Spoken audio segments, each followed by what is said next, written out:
La política en un régimen democrático demanda acuerdos. Los acuerdos se pueden ejecutar como quien combate, como quien regatea o como quien construye. Hay juego político, hay jueguillo político y hay jueguillo politiquero. Distingamos lo uno de lo otro. Buenos días, Álvaro Cedeño y Álvaro Cedeño les saludan en este episodio número 212 de Diálogos con Álvaro Cedeño.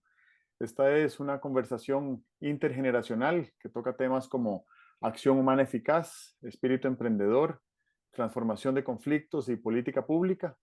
Hoy para conversar sobre el artículo publicado esta semana en la página web alvarocedeno.com titulado Juego o Jueguillo. Papá, ahora que hacía la introducción de rigor, me puse a pensar que estos cuatro grandes temas en los que nosotros navegamos durante nuestro diálogo son esenciales para la edificación de, de una nación, de un Estado.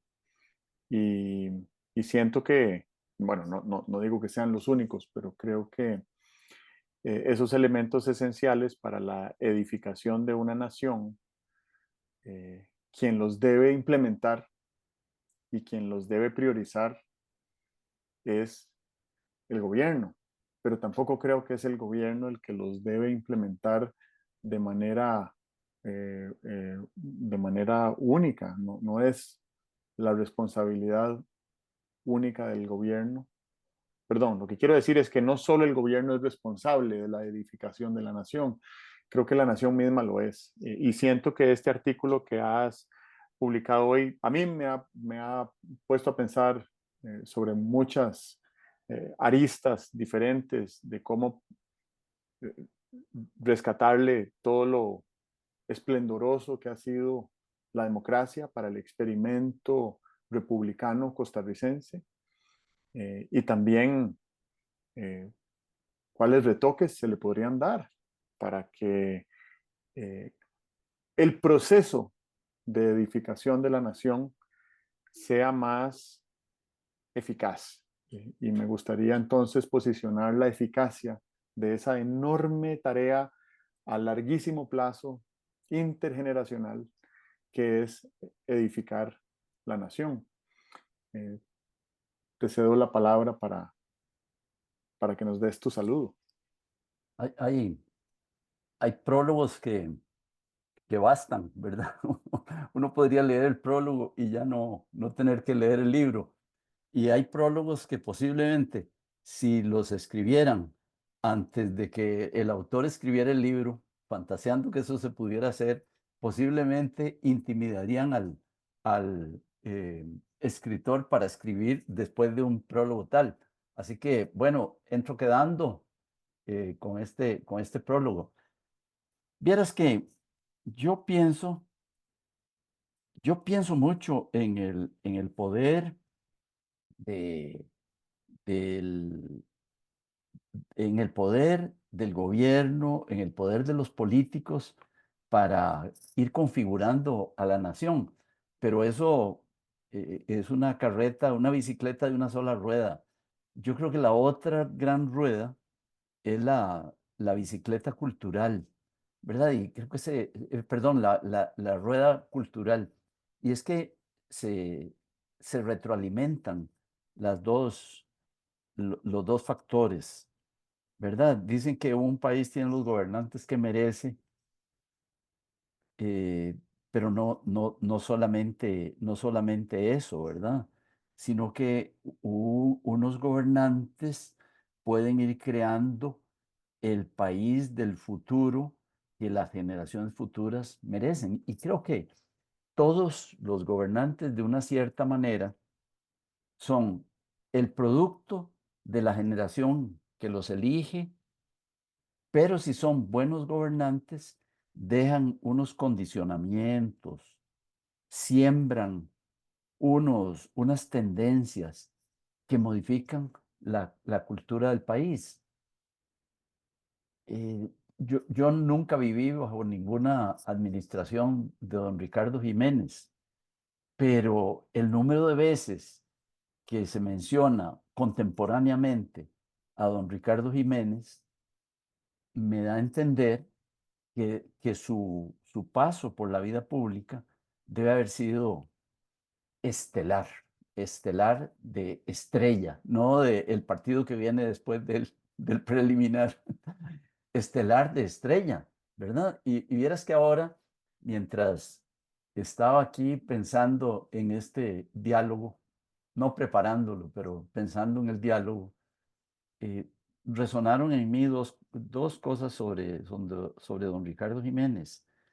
La primera es que fue 3 veces presidente de la República. Eso ya es una singularidad. Eh, Don Pepe Figueres y don Oscar Arias han sido 2 veces presidentes de la República. Don Ricardo fue 3 veces, ¿verdad? La otra cosa que ya pensando y indagando ahí un poquillo, bueno, esta cosa es sabida. Él es, creo que la única persona que ha sido presidente de los 3 poderes en su vida política, ¿verdad? Del poder legislativo, del poder judicial y del poder ejecutivo. Eh, don Francisco Antonio Pacheco ha sido presidente, sí, anecdóticamente, ¿verdad? Ha sido presidente del Congreso y ha sido presidente en ejercicio del Poder Ejecutivo también, ¿verdad? Pero ve qué interesante lo que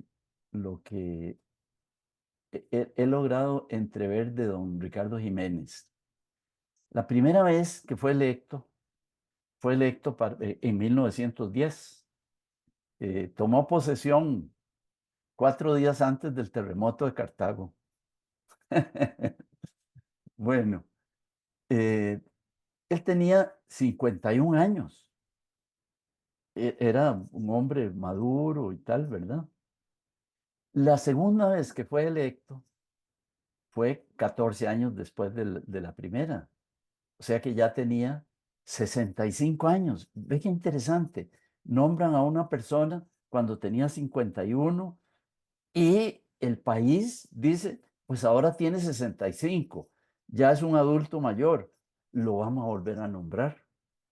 Quiere decir que la estela que él había dejado de su primer gobierno convenció al país de que lo eligiera cuando tenía ya 65 años.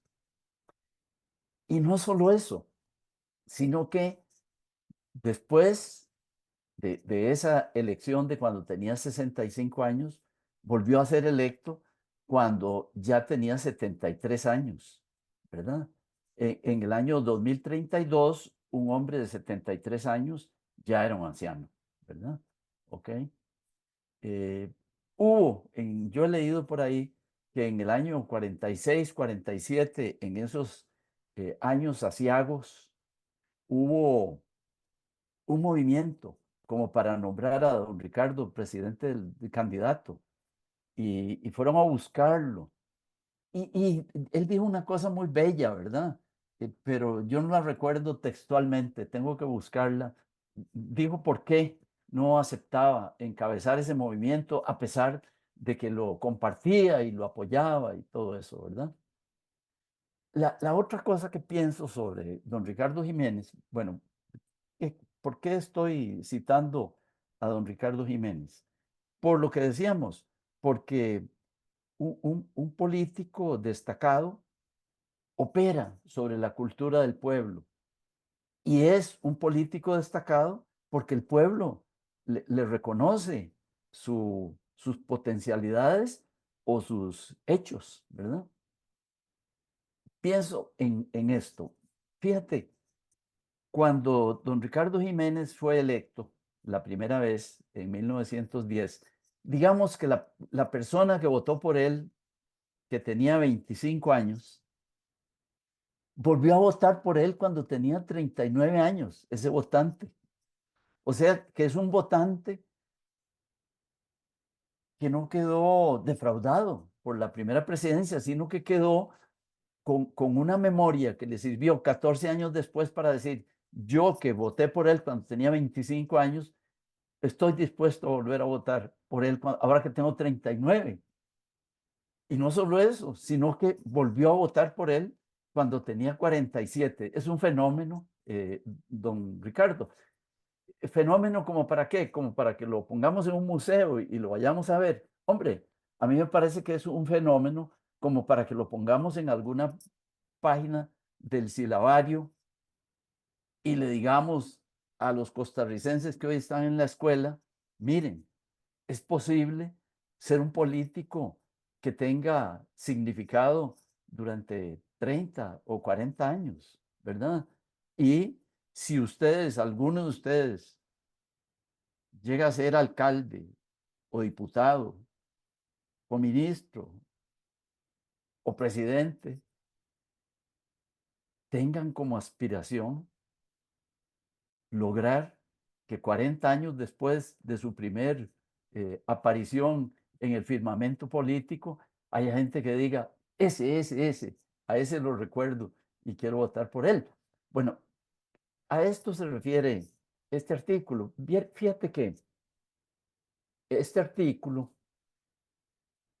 se refiere a los episodios que hemos visto con motivo de la elección del directorio para el próximo 1 de mayo, directorio de la Asamblea. A mí no me ha gustado el tejemaneje, la cosa, no me ha gustado las carrerillas, me han decepcionado los cambios de rumbo de quienes hoy, yo participo en tal coalición y pasado mañana dicen, no, ya no, porque no sé qué, ¿verdad? Y no me refiero a nadie en particular, pero vi como superficialidad en la búsqueda de un presidente para la Asamblea Legislativa para el periodo que viene. Y entonces, eh, eso me trajo a la mente la idea de que hay el ejercicio de la política es un ejercicio de búsqueda de acuerdos. A nadie nombran para que sea el monarca, ¿verdad? A nadie lo nombran para que sea el dictador. Y lo nombran para que se conduzca dentro de un entorno político. Y cualquier entorno político democrático es un entorno en el cual la materia prima son los acuerdos. Lo que ocurre es que a mí me parece que una cosa es un acuerdo tipo conciliábulo, otra cosa es un acuerdo superficial y otra cosa es un acuerdo sustentado, un acuerdo con raíces, un acuerdo con finalidades. ¿Será mucho pedir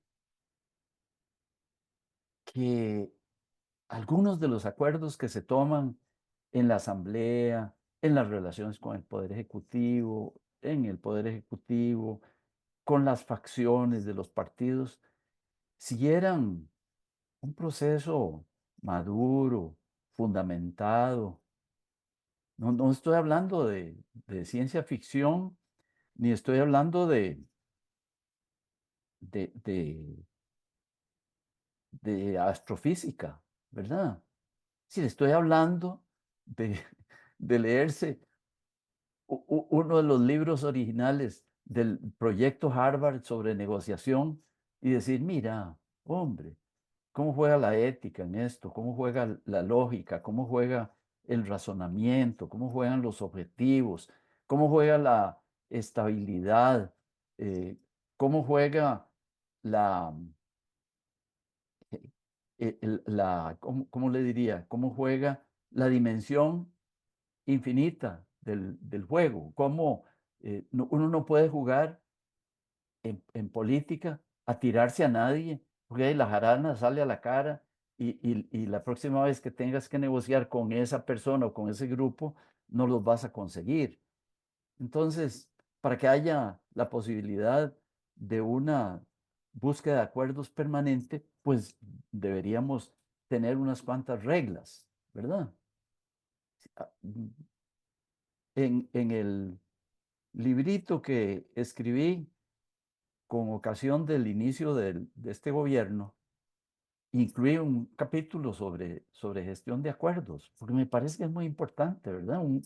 Un alcalde, un regidor, un diputado, un ministro, un presidente, necesitan tener una cierta metodología para buscar acuerdos, para no tener que recurrir pues al acuerdillo, a la carrera, al conciliábulo, a la superficialidad, que es lo que he visto mucho en este periodo en busca de eh, el nombramiento de un presidente de la Asamblea Legislativa.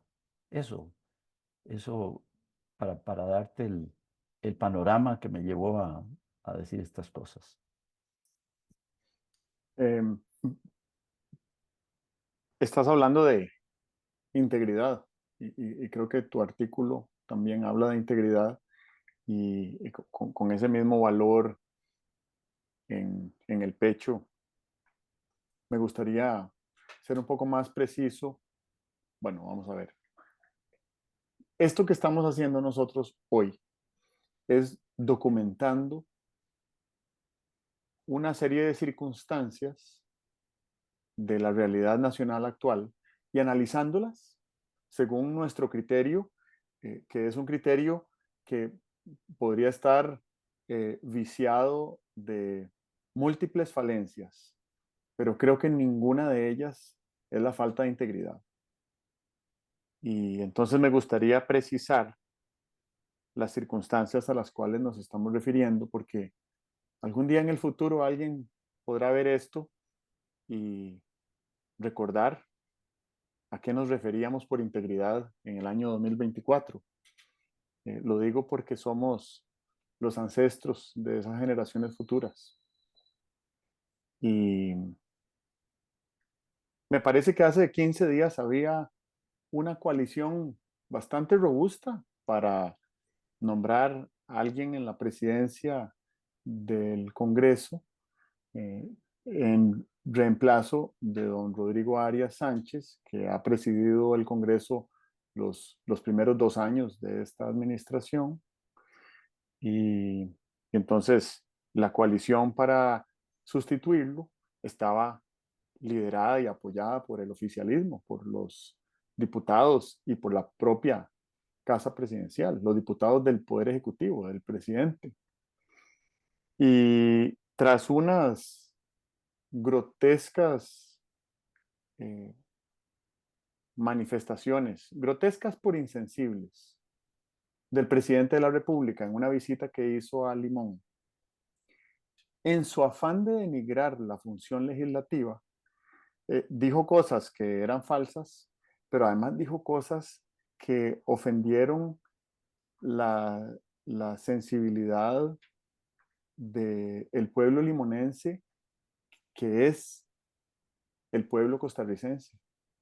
Y no voy a repetir lo que dijo el presidente, pero fue grotesco. Y eso que dijo fue tan grotesco que una coalición de miembros del Congreso que estaba dispuesta a apoyar la agenda eh, eh, flaca en principios y valores democráticos del presidente de la República, se desmanteló ante lo que el presidente manifestó. Y pues hoy en día hay incertidumbre, pero da la impresión de que don Rodrigo Arias tiene casi todos los votos que necesita para renovarse en la presidencia del Congreso. Lo cual para mí es una ganancia no por don Rodrigo, ni por su partido, ni por el Congreso, sino por la democracia, porque me parecía que lo que estaba en vilo, y todavía creo que debemos hablarlo como un riesgo latente, lo que estaba en vilo para la elección del próximo 1 de mayo era eh, la democracia versus algo que no es exactamente democrático. ¿Por qué? Porque yo creo que en el ejercicio pleno de la democracia hay, hay, tres, hay tres cosas que son esenciales. Hay muchas más, pero hay tres que percibo como esenciales y que las, las percibí desde que leí tu artículo. La primera es el sueño realizable. Y el sueño literal. ¿Cuál es ese escenario futuro de prosperidad en el que podemos soñar como comunidad, como colectividad, y que podamos forjar juntos? ¿Cuál es ese sueño realizable? Las democracias suelen tener eso implícito en su quehacer. Y me parece que los ejercicios que no son necesariamente democráticos no tienen esa visión realizable. ¿Por qué? Porque utilizan la fuerza y utilizan la autoridad y el autoritarismo y el poder formal para forzar a la gente a entrar en un proceso en el que no necesariamente nos sintamos convocados desde un sueño que podamos forjar juntos. Lo segundo es que la democracia suele responder ¿para qué quiere el poder? Todo ejercicio democrático en la historia, en su narrativa, en, en la forma en que comunica ese sueño realizable, suele decir para qué quiere el poder. Y lo tercero es que la democracia en su ejercicio eh, orgánico suele alinearse con aquello que representa desde el punto de vista de identidad y de cultura. No es un ejercicio democrático asumir el poder, aunque haya un sueño realizable y aunque esté claro el para qué, si es para abandonar lo que ya somos como nación.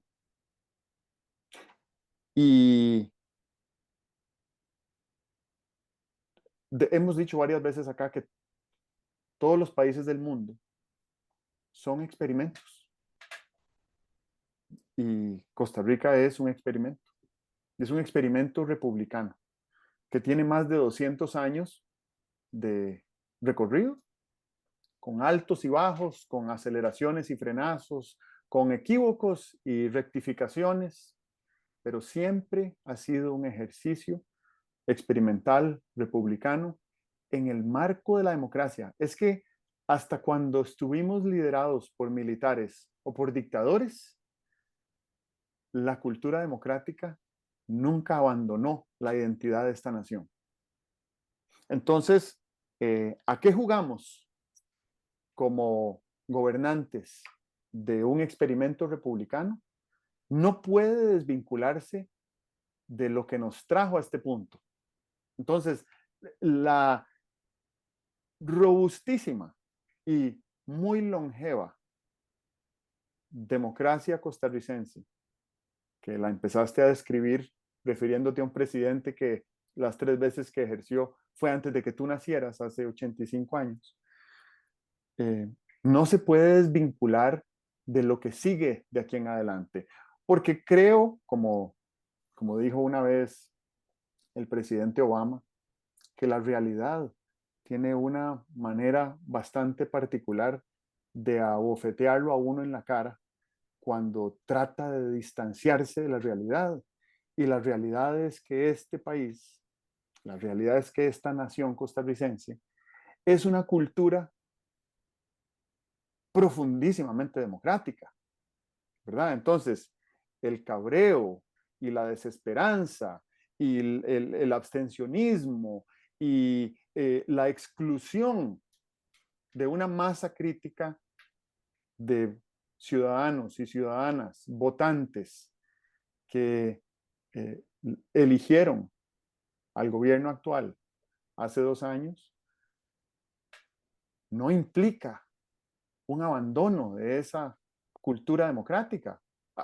Al contrario, fue en el ejercicio de esa cultura democrática que fue electo este gobierno. Entonces, cuando hablas del tipo de gobierno que merecen los pueblos, yo lo que sí veo y quiero subrayar es que este país en este momento tiene el gobierno que necesita.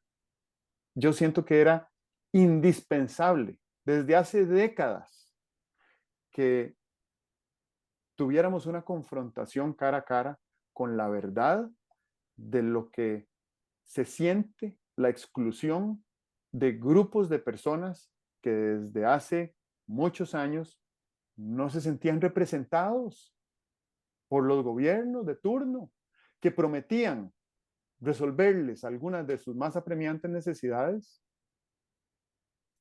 y no lo lograban. Obviamente, este gobierno tampoco les va a resolver sus problemas. ¿Por qué? Porque muchos de los problemas que tenían las comunidades excluidas y desesperanzadas y enojadas de este país son problemas que necesitan más de 4 años para transformarse. Entonces, ¿cómo se hace? No sé cómo se hace, pero sí creo que se empieza por tener un sueño realizable que está anclado en un futuro mucho más allá de 4 años. Entonces, en 4 años, ¿qué es lo más que puede hacer un gobierno? Hey, sembrar las semillas de esos árboles que nos van a dar los frutos que necesitamos para incluir a los excluidos. Entonces creo que vernos al espejo y vernos a la cara y confrontarnos con esta realidad era absolutamente indispensable en el experimento republicano costarricense. Eso. Comienzo por comentar eh, la palabra integridad, ¿verdad? Yo creo que si uno se atiene al significado de las palabras, se simplifica mucho la forma de comunicación. Y si uno dice, hombre, yo lo que aspiro de quienes ejercen cargos públicos de importancia es que sean íntegros, pues con eso debería bastarnos. Pero creo que no nos basta. Creo que no nos basta porque tendríamos que masticar mucho el concepto de integridad. A mí me gusta porque con mucha simpleza viene a decirnos cómo es que hay que ejercer un cargo público. Cuando hablaba de integridad, yo decía, alguna vez lo escribí por ahí, que se necesita decencia para el ejercicio de un cargo público. Pero, vieras que me da temor usar la palabra decencia por, por el antónimo, porque, porque el antónimo de decente es indecente y me costaría muchísimo llamar indecente a un funcionario público. No, me niego a hacerlo, pero tal vez si nos quedáramos solo con la palabra y no con el antónimo, diría, sí, hombre, para mí integridad es decencia, ¿verdad?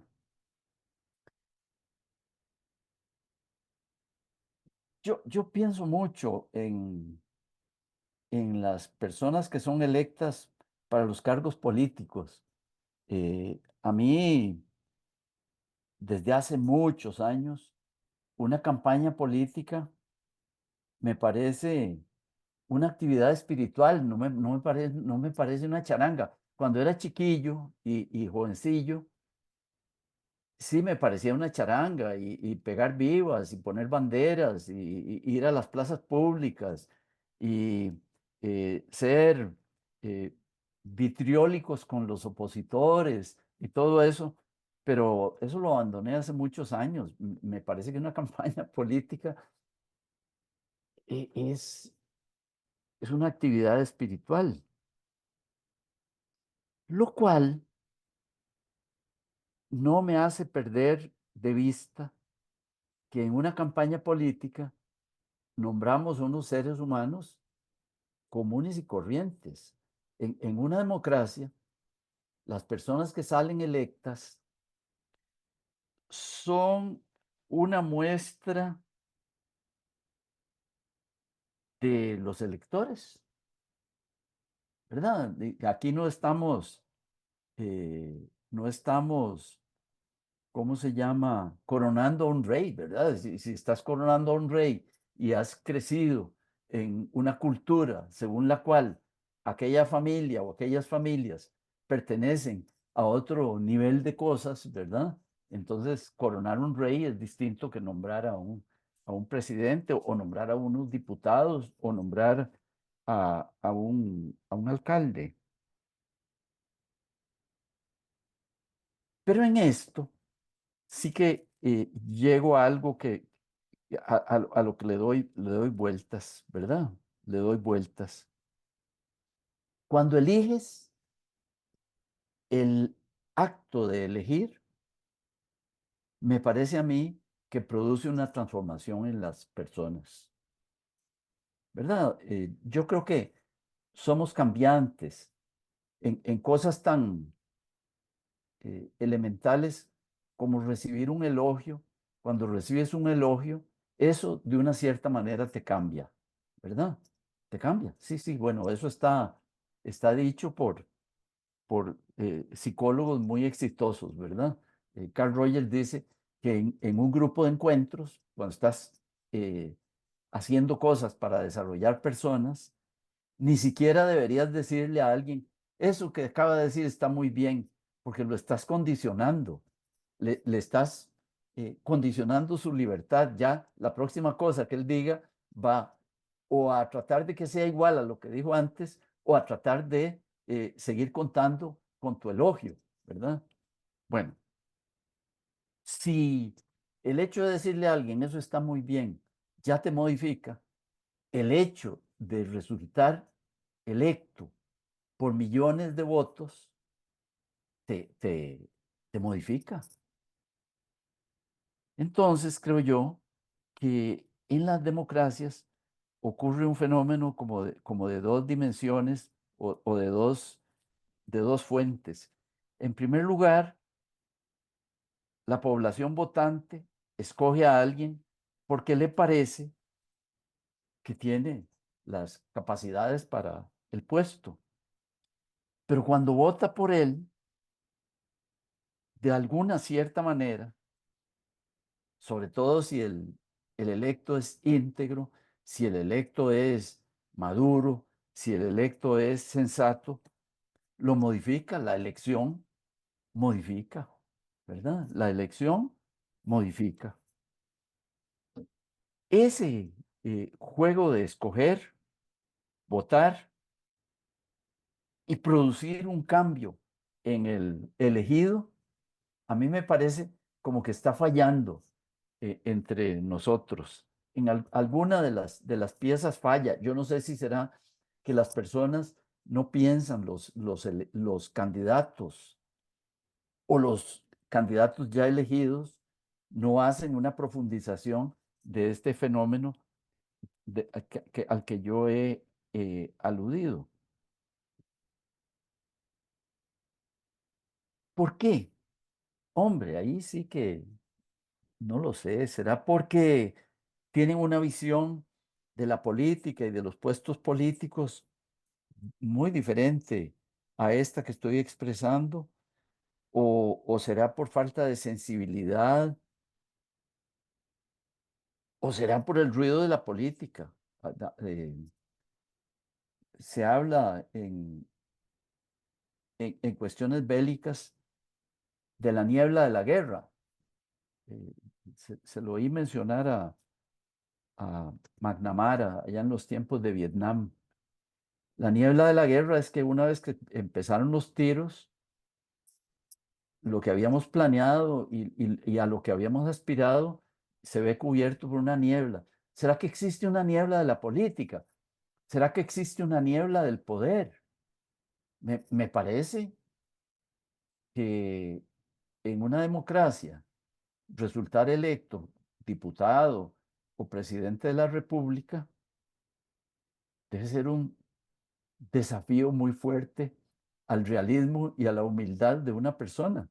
Y entonces pudiera ser que te nuble lo que tienes que hacer o a lo que tienes que aspirar, ¿verdad?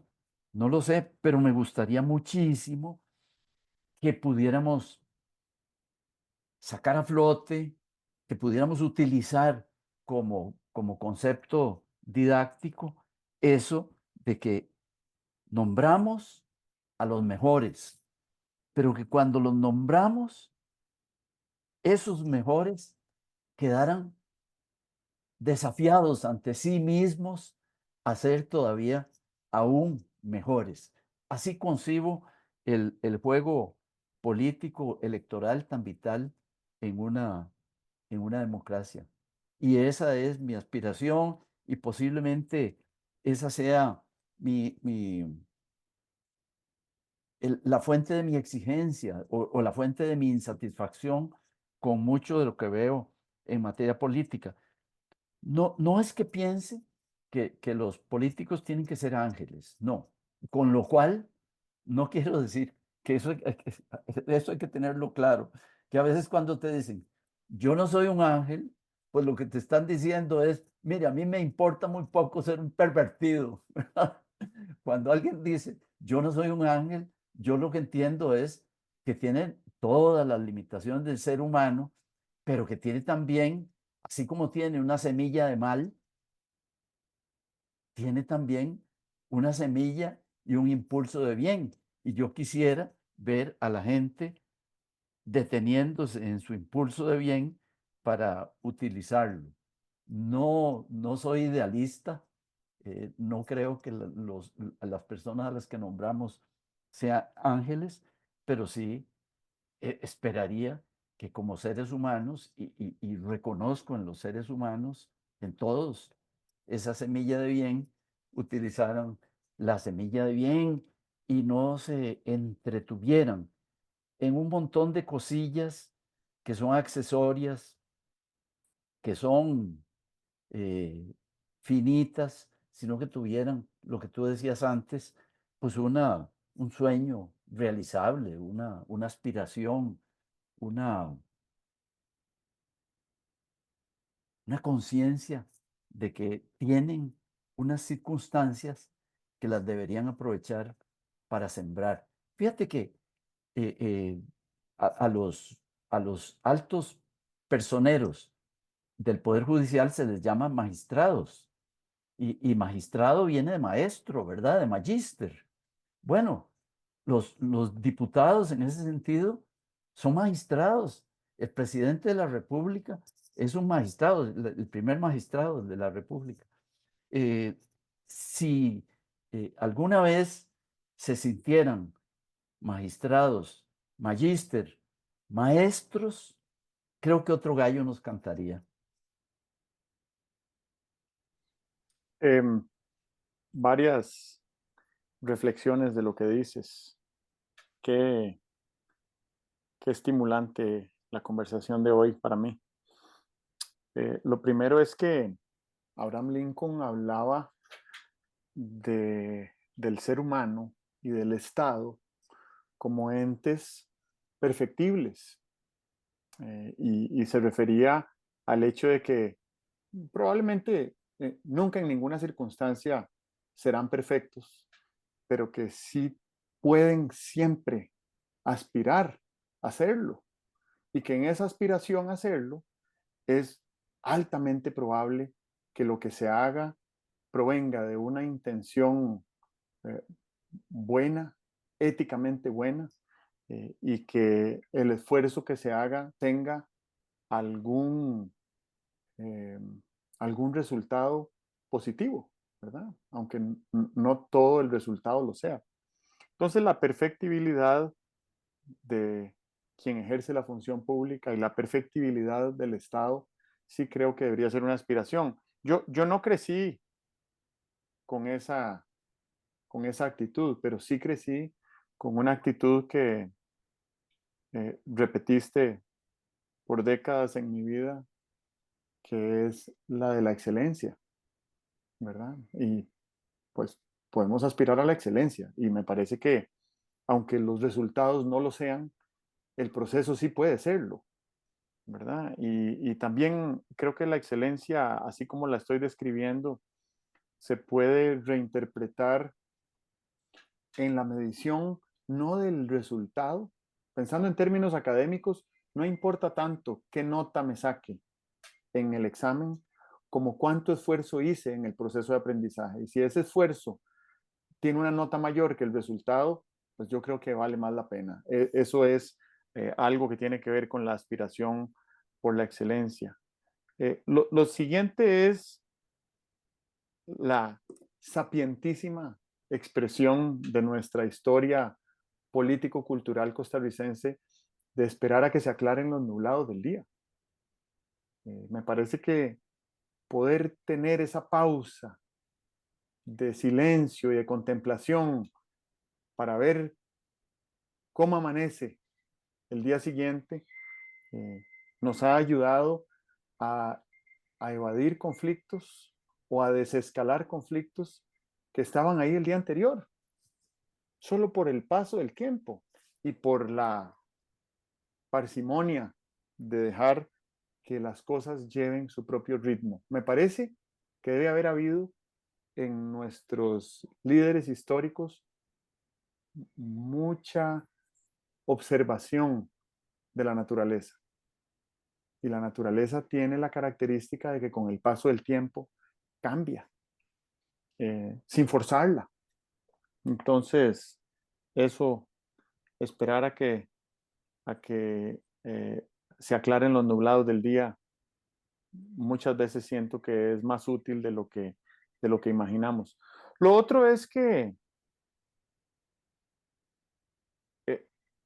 eh, mi optimismo me lleva siempre a pensar, a esperar, a desear que esta administración logre en los 2 años que le quedan de funciones sembrar semillas de árboles robustos y frondosos que tendremos en el futuro.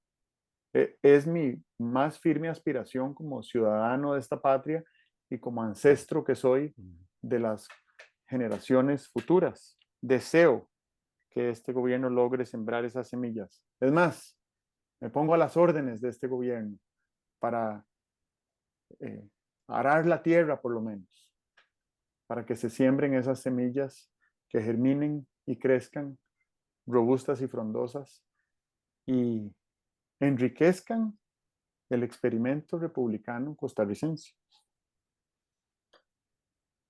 Me devuelvo al principio de mi comentario y algo que acabas de mencionar sobre el sueño realizable. Yo quiero saber cuál es el sueño realizable de esta y de toda administración que despierte el entusiasmo en mí como para sentirme copartícipe y cogestor de ese sueño al que me sienta invitado a forjar. Yo quiero ser parte de eso.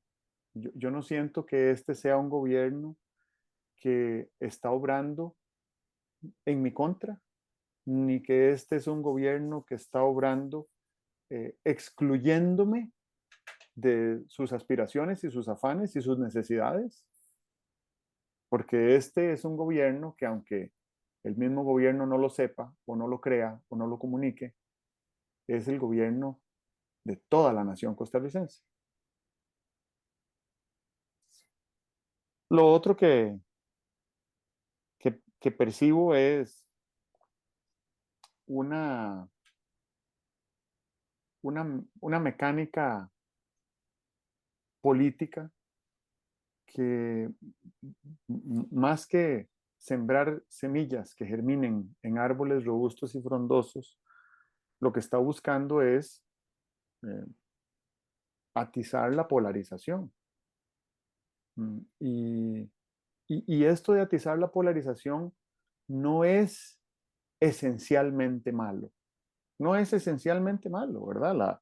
La, la radicalización que profesaba Saúl Alinsky y Martin Luther King y Gandhi y Obama y algunos de los otros grandes líderes que me han formado. Y estoy seguro que hay quienes consideran que todos esos son líderes radicales que querríamos evitar.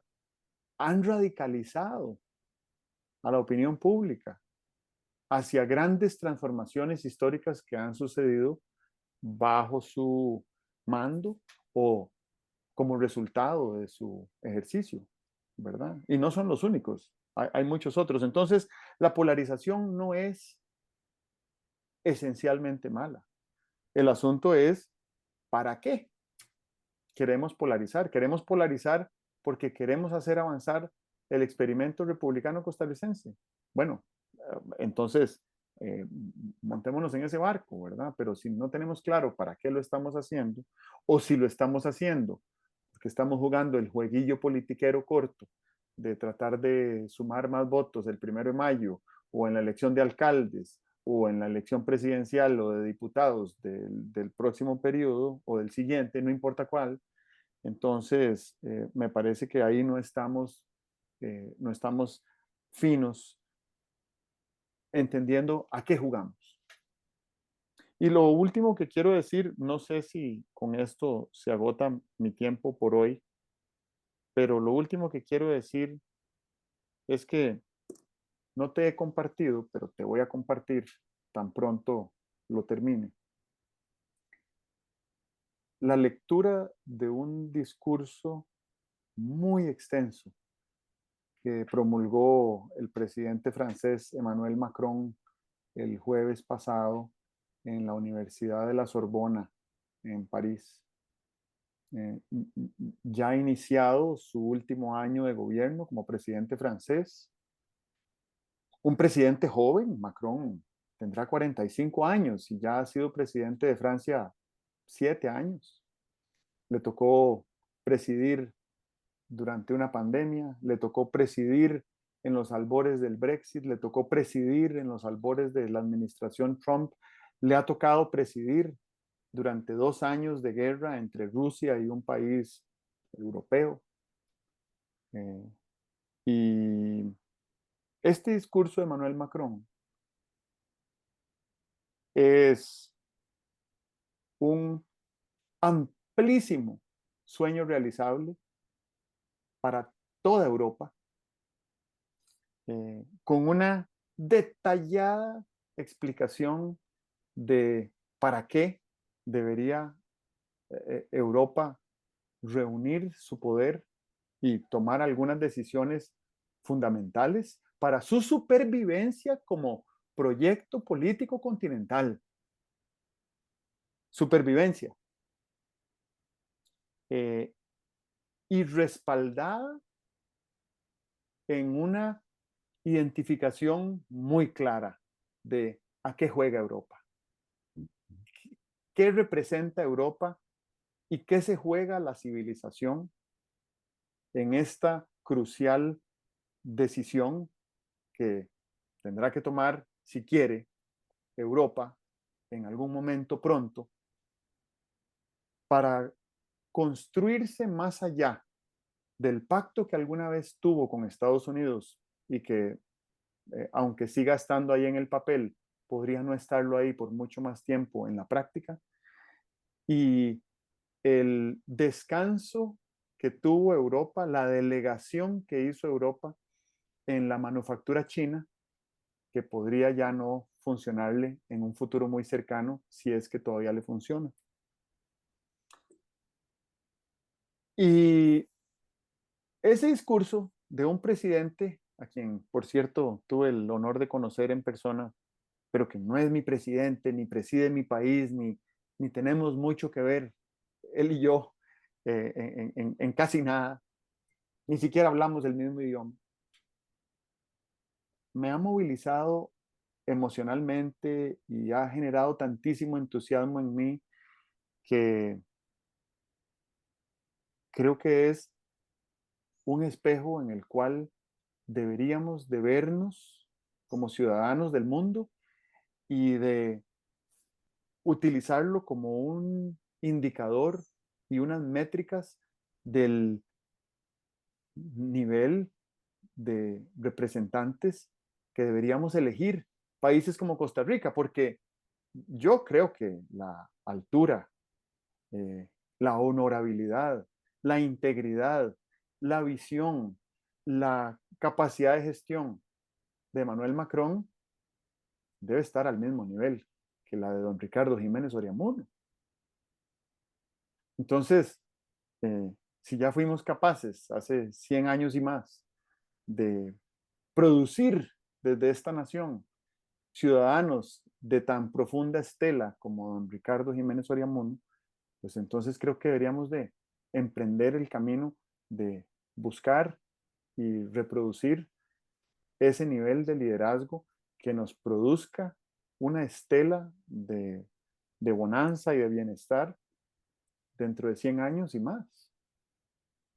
Y con esto me doy por satisfecho. Yo no quisiera hacerle ruido a eso que has dicho, así que para despedirme solo diría que me simpatiza un mundo en el cual la influencia de Europa sea muy significativa y me simpatiza mucho una Europa en la cual la influencia de Francia sea significativa. Nos vemos entonces. Quiero terminar con una última cosita y es que en esta conversación de hoy he sentido muy viva una fibra que la sentí activarse cuando leí tu artículo días atrás y, y es una fibra que la identifico y la reconozco y la veo venir desde mi niñez y es un marcado patriotismo desde antes de saber qué era el patriotismo y que es algo que me inculcaste y me heredaste y sé que me hará mejor ancestro de las generaciones que están por venir. Muchas gracias. Bueno, muy bien, gracias por decirlo. Nos vemos. Bueno.